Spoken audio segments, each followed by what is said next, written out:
Testament episode 8 really sets up for the future of this series as a whole. It gives us a lot of plot points to kind of jump off of, and one of the most important ones, of course, is Saul and the ravaging of the church. There's a lot of really interesting things that happen in this episode. Remember, in episode 7, he's the one that leads the charge in Stephen's death, and in the scriptures we see that he approved of it, which of course he did. Now in this episode, we're seeing Saul as he jumps into that role, and he really truly becomes the persecutor of the church that we know him as throughout scripture. So let's jump into it here.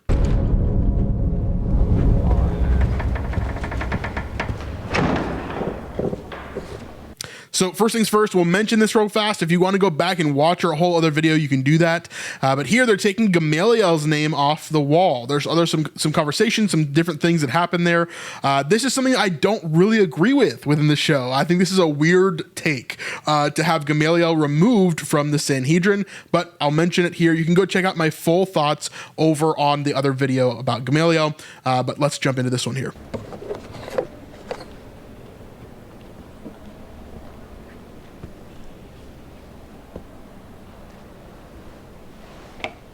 Minister Saul. Hi, Minister.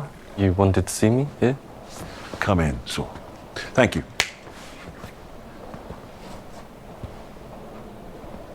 He's gone.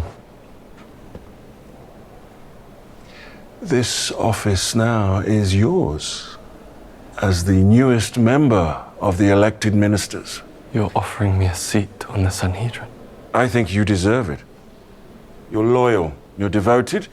You've made quite a name for yourself. You are a true Pharisee of the Pharisees, Saul. All right, so let's talk about this. So Paul is obviously one of the most impactful characters. Saul/Paul is one of the most impactful characters in scripture. Okay. Obviously we'll talk about his conversion. We'll follow him throughout this entire series, but Saul here, one of the things that's always been bickered about within the Christian community is what was his role within the Jewish society. We know that he tells us exactly like Caiaphas is saying here. In fact, he's quoting it basically in the writing, is that Paul is a Pharisee. He was a Pharisee of Pharisees before he became a Jesus follower and became the amazing evangelist and missionary that he was, right? He says that he was a Pharisee of Pharisees, right? And he also says that he had a vote. What does that mean? Well, the word that's used, the Greek word that's used for vote within the scriptures, when he says, I voted for against the Christians, essentially, that word that's used for vote literally means a voting stone. Okay, so it literally means that he cast his vote, he cast his voting stone against the Christians, meaning that before, during this time that we're watching him, he was against the Christians and that he had authority. Specifically, that he had authority to vote. Now, if you had voting authority, almost certainly you were part of the Sanhedrin. So it's a really cool point that they added this little part of him being in the Sanhedrin, but as you're going to see throughout this episode, it doesn't stay that way for very long at all. He takes the Sanhedrin seat here, but then he doesn't have it later on. He kind of leaves it later on because he's going to pursue other things, which of course we'll talk about as we go through. But I do find it kind of interesting here that this is kind of a way to kind of like have him be part of the Sanhedrin, but not. My thinking and my leaning is that yes, most likely Saul/Paul was part of the Sanhedrin because he says that he had a vote, and because of the authority that he was given to go and persecute Christians and all these things. I don't think this would have been just given to anybody, right? He would have had to have some sort of authority, some sort of connectivity. Obviously, he was already a Pharisee, so we know that he was a Pharisee of Pharisees. So I think all of it connects to mean that he probably was a part of the Sanhedrin at some point, just like Nicodemus, just like Joseph of Arimathea, who were also secret followers of Jesus. And then eventually, obviously, Saul converts as well. And then he actually leaves probably the Sanhedrin and the Pharisees. But yeah, interesting here how they're having him kind of join the Sanhedrin here, get what he kind of wants all the way back from episode 1. And I respect that. It's what you want, yes? Of course, I accept. Good. Good. That is done. I have to go, I'm afraid. It's a full day, but congratulations, Saul. it has like such stepdad vibes. Like I'm really proud of you, son. And you're like, okay, Dad. Yep. Yep. Wait, High Minister, the followers, what's happening? What's the plan? Well, that's what I'm going to sort out now, but you don't need to worry about that. Take your seat. Make yourself at home.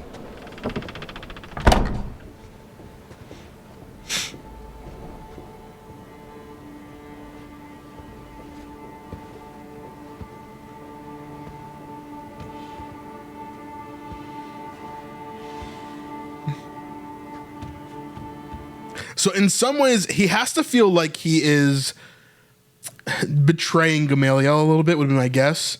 It was his mentor, it was his teacher, and now he's taking his spot. But at the same time, he probably feels very accomplished. Like, this is what I set out to do. And so it's got to be bittersweet for him here.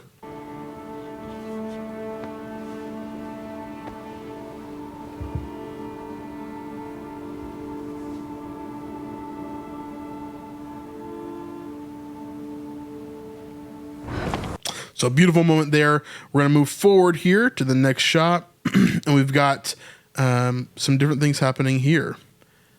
We get, again, a callback to Stephen and the light that was shown. I think this is going to be a continuing foreshadowing for Saul. Every time we see like a massive beam of light, or he gets every time he like gets some light in his eyes and his eyes hurt, right? We see this foreshadowing of not only him being blinded by Jesus, but also the scales coming off of his eyes and what that looks like. And so here's another moment of that.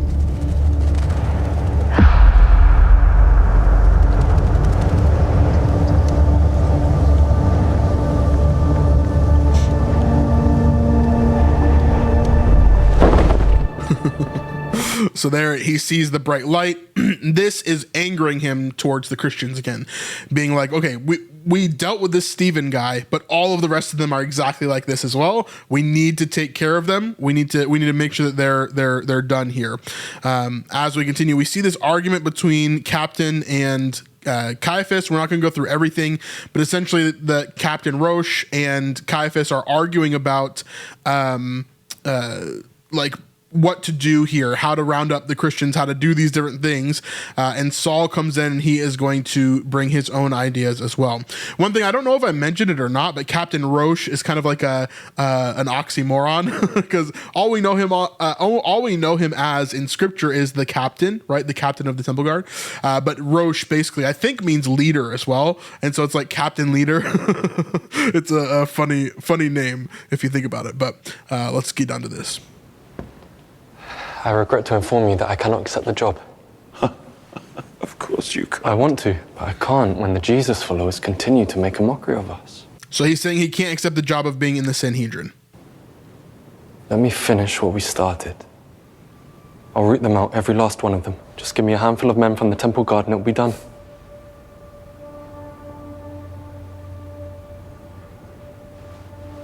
Well, there's no way he's having any of my men. So now you want the job? Better me than him.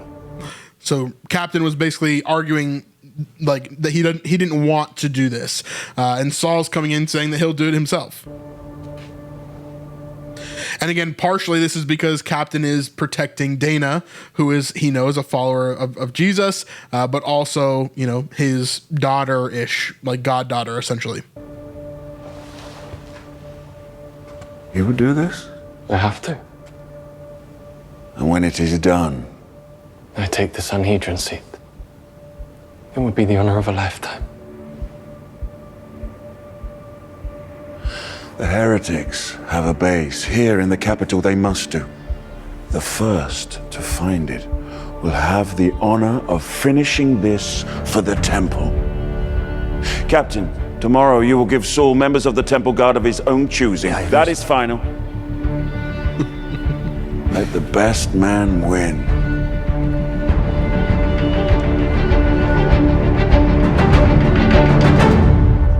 So now we have a competition between the captain and Saul, and here is the captain here who is now writing on a map. I think it says temple entrance or something like that here. I can't really read that. Someone can read that. Let me know. But obviously this is the map of Jerusalem again. Again, it's a black map. I love how all the enemies, the villains have had a black map of Jerusalem, and then the apostles have like a white map of Jerusalem. So I wonder if that's just storytelling there, kind of an interesting thing. But of course we see the map again there, and he's drawing out where he thinks the base is. So it could be anywhere. But yeah, let's continue forward here. Again, we're not going to really talk about Dana and Mary Magdalene, but it is a great section if you want to go check it out for yourselves. Then we have this part here where they're choosing temple guard. Levi, Yakim, Mara, carry on. Then, of course, we have Bitter herself back in the mix, Mara, who is going to be helping Saul here. Captain, For once, just do as you're told.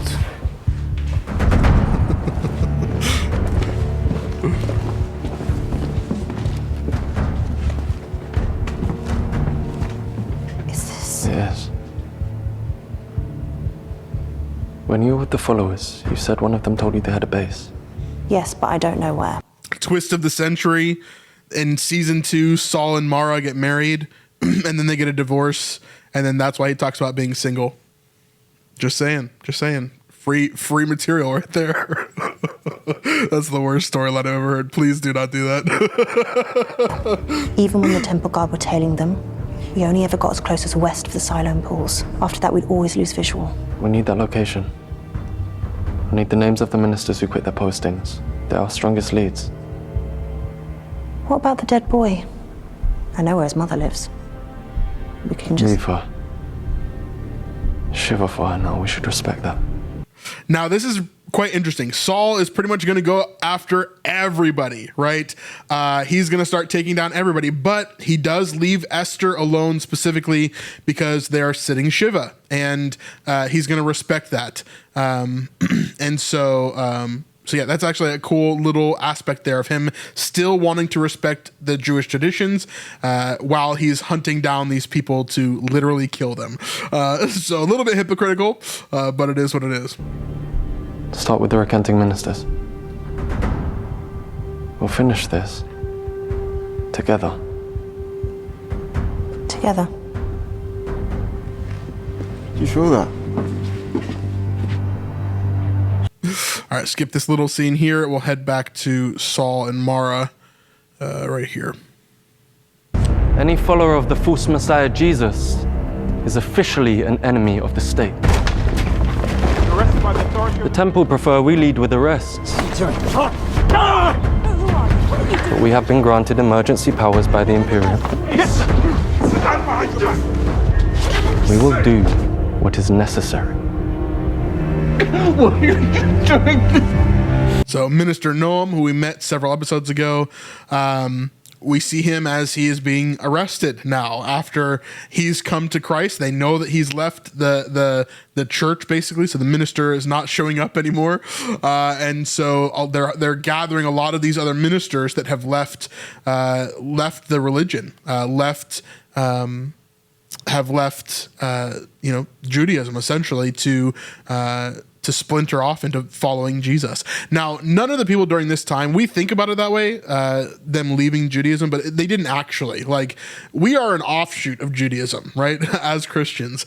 And so while we probably wouldn't call ourselves Jewish anymore because we don't have the nationality, we're Gentiles, right? At least the majority of us. And we've never practiced the traditions of Judaism, so we wouldn't really call ourselves Jewish, right? But everything that we believe comes and stems from Judaism. And so we just believe that the fulfillment of the Messiah has come and all those things have happened. So same thing with Noam here, right? He would believe that he is still Jewish and that he's actually the proper, true lineage of who the Jews are supposed to be, right?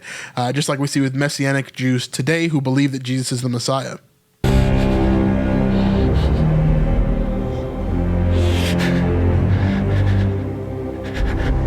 You don't have to say anything. All you have to do is point.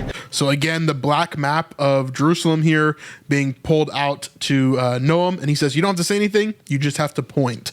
And he wants anybody to give up where the church is located, where the early church, where the followers of Jesus are located. It will be out of your hair. Where is it, minister?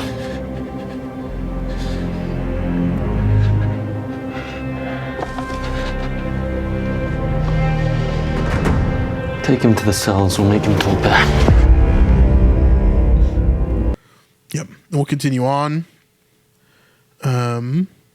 We see Mara here as she is basically torturing these ministers. And again, this is not just ministers, but it's also their families, women and children. Where does this come from? Well, we see actually most of this episode is this section here in Acts chapter 8. And so we see, and Saul approved of his execution, talking about Stephen. And there arose on that day a great persecution against the church in Jerusalem. And they were all scattered throughout the regions of Judea and Samaria, except the apostles. We're going to be talking about this in a different section here, but obviously we're seeing the scattering of the apostles as well. Devout men buried Stephen and made a great lamentation over him, but Saul was ravaging the church and entering house after house. He dragged off men and women and committed them to prison. And so we don't hear anything about children here, but we see men and women who are brought into these cells. Later in this episode, it does mention that children are part of this as well. At least that's what Captain Roche says to Caiaphas. I don't really see any children that I can see in this that I remember, but we do see obviously men and women that are in these cells here.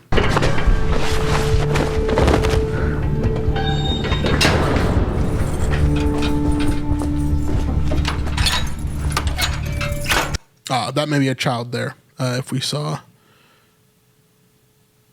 Right there. Is that a child? Yeah, I could see that being a child.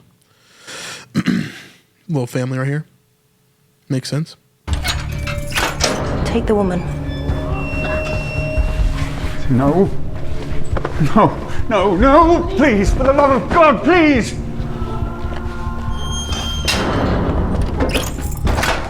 What do you want? Anything, please. Anything. Again, the black map of Jerusalem here. Where is it?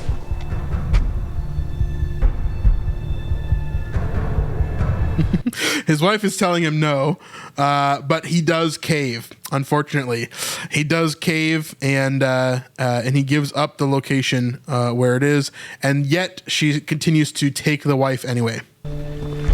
Take this to Saul.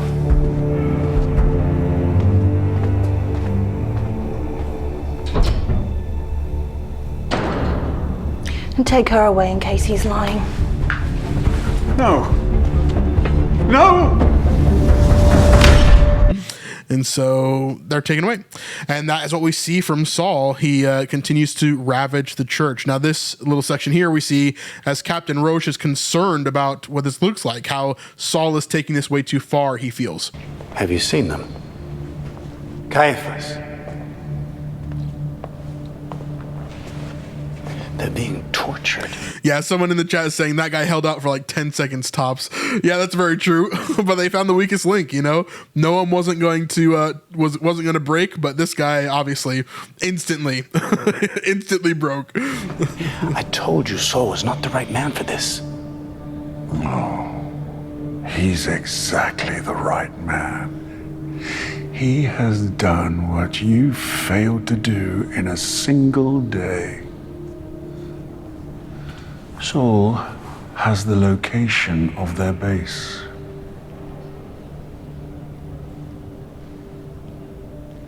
With all their ministers locked up, we won't have nearly enough space to hold them all. Hold them, Captain. We're planning something far more final. So they're not looking to arrest the rest of the followers of Jesus. They've arrested a bunch of the ministers, but they are looking to just exterminate the rest of the followers of Jesus, which we see here. Now, Dana, gets word essentially from the captain that this is going to be happening, and he was happy that she's not there. Then she leaves the house and she's going to go warn them, but we see this scene here, which I think is really, really well written.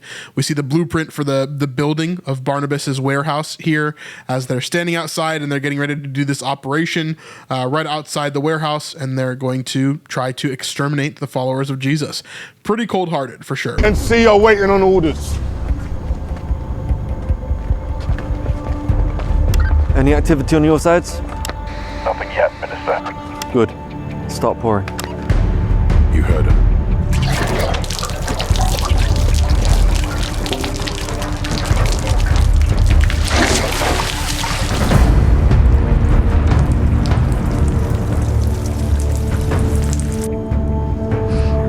No warning. Not this time. Good. So no warning, not this time. Good, because Mara wants them to actually be captured this time. She's getting everything that she could possibly want, right? The revenge feels sweet for her as she is now, taking care of these people that she's been basically stopped from taking care of for a long time. Same thing with Saul. He kept on being pushed back by Gamaliel and even the other ministers at certain times, and now he's finally getting the vindication and the authority that he thought that he deserved from the very beginning. And so, yeah, one of my favorite parts of the writing ever is coming up here in a second. I love, love, love this one line that comes from Mara.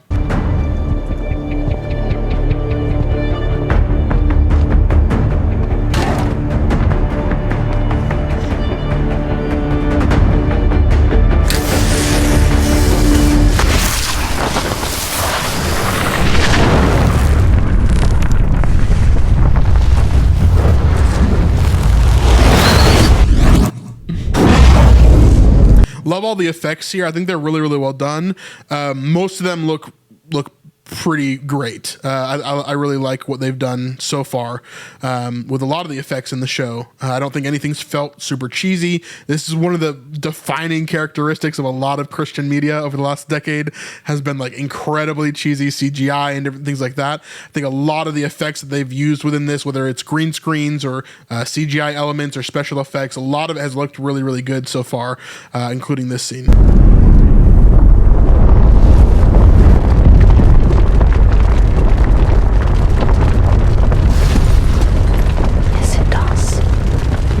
All right. So did you hear what she says there? I think 99% of people are going to miss this. She says, "Yes, it does." Does anybody get what that occurs to or what that relates to? Why is she saying randomly, "Yes, it does"? Why is she saying that? Does anybody remember? If we think back to when she was found out by Susanna, what does Susanna tell her in episode 4? She says, "Fire burns." And so here is Mara's reply. Yes, it does, right? As she's seeing the church on fire here in front of her eyes. Such an amazing piece of writing there. I love how there was no flashback to Susanna saying that like, you didn't have to this is the kind of writing that I love, because Ryan and Tyler and Dallas do the same things at certain points where they don't explain things to you because you should be able to understand how to connect these things, right? If you're a fan of the show and you can hear what's happening, right? You can see, you can connect these things in real time most of the time. And if not, if you're a fan that rewatches them over and over again, then you're going to see things like this, right? And so, yeah, just beautiful, beautiful writing there. I think a lot of people are going to miss that. But for those that get it, you're like, oh, she just did that. That's so good. So, yeah, she goes, "Yes, it does."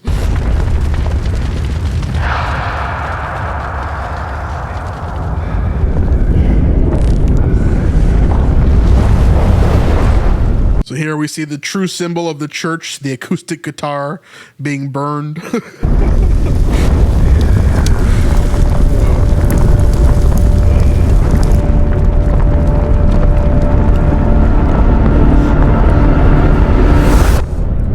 And now we see Saul having a vision here, again foreshadowing to what is the future, right? Remember in episode 7 when Stephen is talking to Saul, he continues to remind him, he's like, you know, you're basically running away from, you're in opposition to Jesus who is pursuing you. And here we see that pursuing of Saul throughout every little bit, right? We see it through when he has those interactions with the lights, or something's wrong with his eyes. Then with Stephen, he obviously sees something going on. If he doesn't see the full, understanding of heaven that Stephen saw, then he definitely understood that God was there and that something was happening, and he was being blinded by it. Like, there's obviously things in his journey so far that he's seen Christ pursuing him, but he decides to reject it. He decides to say that this is evil, that he's going to be doing what he thinks is right, which is to uphold the traditions of the Jews and the Pharisees. And so here he has another moment where he's in the fire here. And why is it showing himself in the fire? Let's talk about it.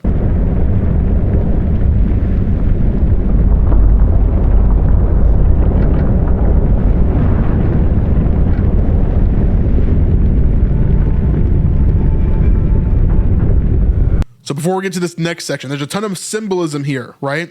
We see Saul in the fire. That would indicate that, yes, there's a part of this. It's like, yes, he has caused this destruction. He's relishing in this destruction. But I think there's also a piece of this that is like, this is where you belong.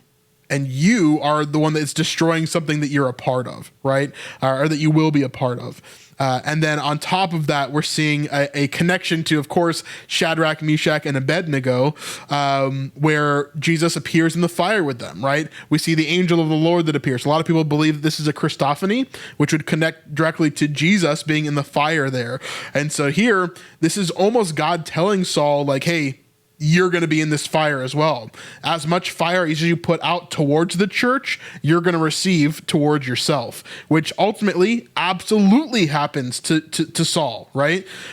All of the persecution that he brings to the church, whether it's beatings, whether it's being put in prison, whether it's eventually death, all of those things are going to happen to him as well.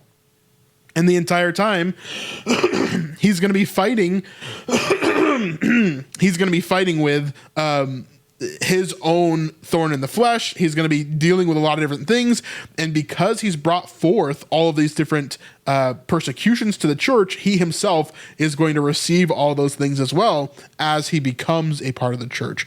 Then in this as well, if you could just barely see it in here, there's a silhouette that's in the fire, which again, I think connects to Jesus being in the fire here, and being with Saul, even though he's an enemy of Jesus at this moment. You know, this is a very Jesus thing to do, right? To be pursuing someone like Saul, to use him for the kingdom, knowing that he will be the most prolific New Testament writer, knowing that he will be the best missionary of all time, right? And so here he keeps on pursuing, even though Saul fights against him, even though Saul is an objection, and Saul eventually will choose, right? Saul eventually will be in a place where he is face to face with Jesus. And even after that face to face with Jesus, he still could have said no, but he does have a change of heart. And so it's a very beautiful thing. So you see here, there's a little bit of a silhouette there. You can see it better as the video moves. So I'll just play it through. So they'll show it one more time.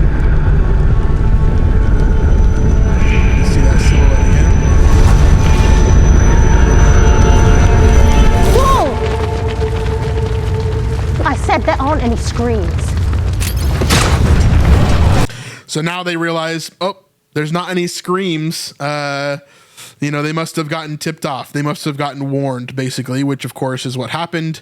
Dana warns them. And then later on at the very end, we see a moment here with Saul and Caiaphas, which I think is very, very well done. Conducting more interrogations, no one should have some answers by morning. Good work, Saul. A second exodus. Hundreds are leaving the city via the south gate. More. I love that he connects it to a second exodus. I don't think any Jewish leader would be like, yeah, they're just like us for real. They exited out of the city. It's like a second exodus. I don't think they would want to equate them with the Exodus at all, in my opinion. But yeah, I think that's funny. Or through to the west, going up by the hour. So a bunch of people are leaving the city, essentially. He says specifically from the south gate and the western gate. And so they're just leaving the city everywhere, basically. And so here he's looking at those numbers and seeing what's going on. They're leaving. They're running away. Your actions today have shown them for the cowards that they are. The city is safe. Pilate will be content. If you give me more men, I'll follow them out and put an end to this. Sure, it's finished. So here, Caiaphas is saying, Saul, it's finished. He's saying Pilate will be content. Everything's fixed. Like, thanks for fixing all my problems, bro. I really appreciate it, you know? Now we have no more problems. We can go on with our lives, right? We don't have to deal with these stupid Christ followers anymore, right? Obviously, Caiaphas does not understand the same things that Saul does here. Now, historically, I don't know if that's true. I don't know if Saul was really the one that was leading the charge or if it was Caiaphas. I think in the storyline here, it's really, really interesting. But obviously, we see that Saul is not, he's not willing to let it go. He's not willing to let it go until every last one of them is hunted down and taken care of, and making sure that they can no longer have any effect on the traditional Jewish values in the system that's been created here. The anger, the ego, the murderous intent is definitely growing within Saul, for sure. You can take your seat on the Sanhedrin earlier than expected. No. So much so that he echoes Gamaliel. The episode opens with Gamaliel telling Caiaphas no. And the episode ends with Saul telling Caiaphas no. He is not going to just let this go, right? In fact, he doesn't want the Sanhedrin seat, just like Gamaliel said. He's ready to leave it behind if he has to. Caiaphas is probably really tired of being told no at this point, being the high priest himself, him being an elite. He's probably not very happy with this at all.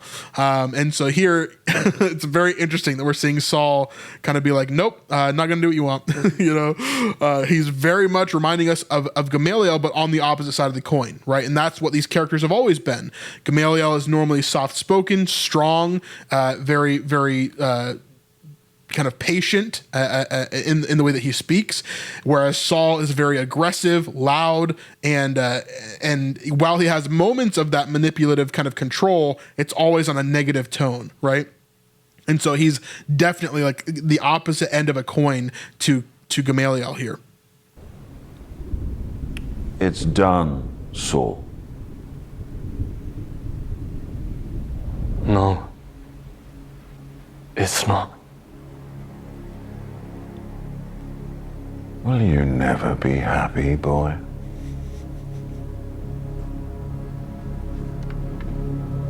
With all due respect, High Minister, wake up.